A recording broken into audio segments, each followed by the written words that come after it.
ఏపీలో రాజధానిపై ఘాటు వ్యాఖ్యలు చేసిన చంద్రబాబు ఆంధ్రప్రదేశ్ కు అమరావతి రాజధానిగా ఉంటుందని చంద్రబాబు స్పష్టం చేశారు. విశాఖలో ఆధునిక నగరంగా తయారు చేసుకుందాం. ఆనాటి సీఎం విశాఖలో రాజధానిగా చేస్తానంటే నువ్వు రావద్దని ప్రజా తీర్పు ఇచ్చిన నగరం విశాఖ. కర్నూలును న్యాయ రాజధానిగా చేస్తామని చివరకు ఏమీ చేయలేదు. రాయలసీమలో తక్కువ సీట్లు వస్తాయని తొలుత భయపడ్డాను, కానీ అక్కడ కూటమికి మంచి సీట్లు వచ్చాయని చెప్పారు. ఈసారి ఒక బాధ్యతతో ఓటర్స్ ప్రవర్తించిన తీరు శాశ్వతంగా తెలుగు జాతి చరిత్రలో మిగిలిపోతుంది. అది ఈరోజు జరిగిన విషయం మనం గుర్తుపెట్టుకోవాలి. మనందరం ఒకటే గుర్తుపెట్టుకోవాల్సిన అవసరం ఉంది. ఏ అహంకారంతో విర్రవీగిపోయారో ఆ అహంకారం కూలిపోయింది. ఎన్నోసార్లు మనం చెప్పాం, ఏ వ్యక్తికి పదవొస్తే వినయం కూడా అవసరం. పదవొచ్చిందని విర్రవీగిపోయి రేపనేది లేకుండా ఉంటుందనుకుంటే మాత్రం ఇదే జరిగే పరిస్థితి వస్తుంది. అయితే మీ అందరినీ నేను కోరేది ఒకటే, ఇవన్నీ ఒక కేస్ స్టడీగా మీరందరూ స్టడీ చేసుకోవాల్సిన అవసరం ఉంది. ప్రజలు బూతులు మాట్లాడే నేతల్ని, అరాచక శక్తుల్ని, అవినీతి పరులు చూశారు. పాలకులంటే ఎలా ఉండాలో చూశారు. ఈ 5 సంవత్సరాల్లో పాలకుడు ఎలాంటి వాడు వచ్చి అర్హత లేని వ్యక్తి ఏ విధంగా ఉన్నాడో చూశారంటే ఈరోజు ఇచ్చిన తీర్పు ఈ 5 ఏళ్లు పరిపాలించినటువంటి వ్యక్తి యొక్క ప్రవర్తన చూసిన తర్వాత ఇలాంటి వ్యక్తి పాలనకు పనికిరాడనే ఉద్దేశంతో ఓట్లు చేసే పరిస్థితికి వచ్చారు.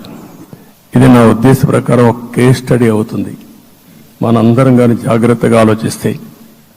కానీ మనం కూడా అదే విధంగా కక్ష తీర్చుకోవాలి అని కానీ మనం ముందుకు పోతే మనకు కూడా సమస్య వస్తుంది. అదే సమయంలో ఒకటే చెప్తున్నా, తప్పు చేసిన వాడిని క్షమించి పూర్తిగా వదిలిపెడితే కూడా మళ్ళా అలవాటుగా మారుతుంది. తప్పు చేసిన వాళ్లకు శిక్ష పడవలసిన అవసరం ఉంది, చట్టపరంగా శిక్షించాల్సిన అవసరం ఉంది. అదే సమయంలో విధ్వంస రాజకీయాలు, కక్షా రాజకీయాలు కాకుండా ఇవన్నిటిని ప్రక్షాళన చేయాల్సిన అవసరం ఉందని చెప్పి కూడా నేను మీకు తెలియజేస్తున్నా.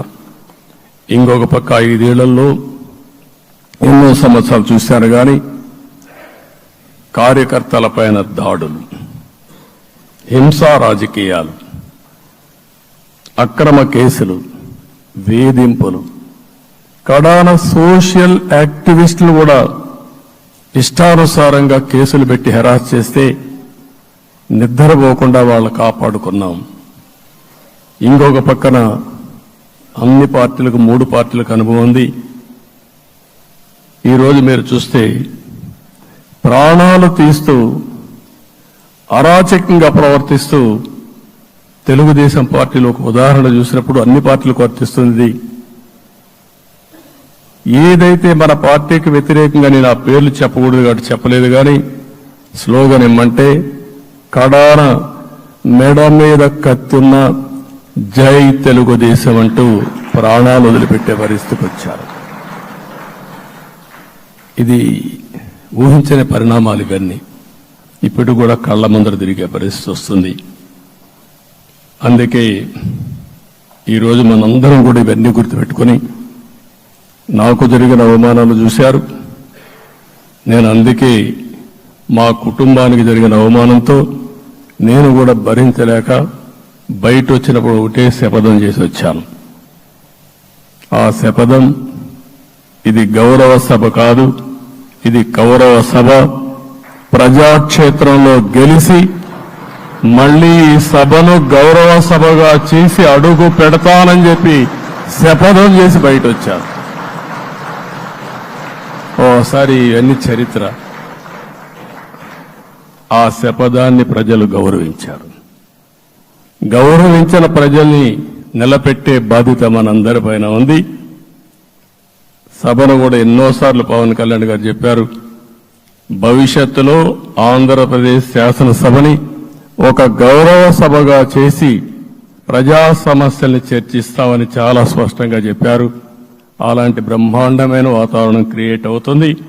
దానికి ఒక శాసనసభాపక్ష నాయకుడిగా నేను హామీ ఇస్తున్నా. మళ్లీ ఈ సభను గౌరవ సభగా ఈరోజు మన పరిపాలన ప్రజా ప్రభుత్వంగా మనం ముందుకు పోవాల్సిన అవసరం ఉంది. ముందుకు పోతామని చెప్పి కూడా నేను మీకు తెలియజేస్తున్నా. ఇంకా కిందికి డెప్త్కి వెళ్తే గవర్నమెంట్లో ఏముందో ఇప్పటికి తెలియదు, ఎంత అప్పు ఉందో తెలియదు, ఎక్కడెక్కడ తెచ్చారో తెలియదు. ఇవన్నీ కూడా డెప్త్కి వెళ్ళినప్పుడు ఎన్ని లక్షల కోట్ల అప్పు ఉంది, ఏదేది తాకట్టు పెట్టారు, ఆర్థిక వ్యవస్థ ఏ విధంగా చిన్నాభిన్నం అయిపోయింది, ఇవన్నీ కూడా అధ్యయనం చేసుకోవాల్సిన అవసరం ఉంది.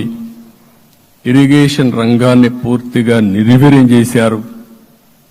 రాష్ట్రానికి అతి ముఖ్యమైన ప్రాజెక్టు పోలవరం.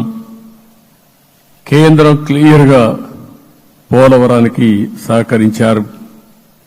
నాకిప్పుడు కూడా జ్ఞాపకం ఉంది, 2014 కంటే ముందు నేను ముఖ్యమంత్రి అయ్యాను, ఎంపికయ్యాను, ఢిల్లీకి వెళ్ళాను.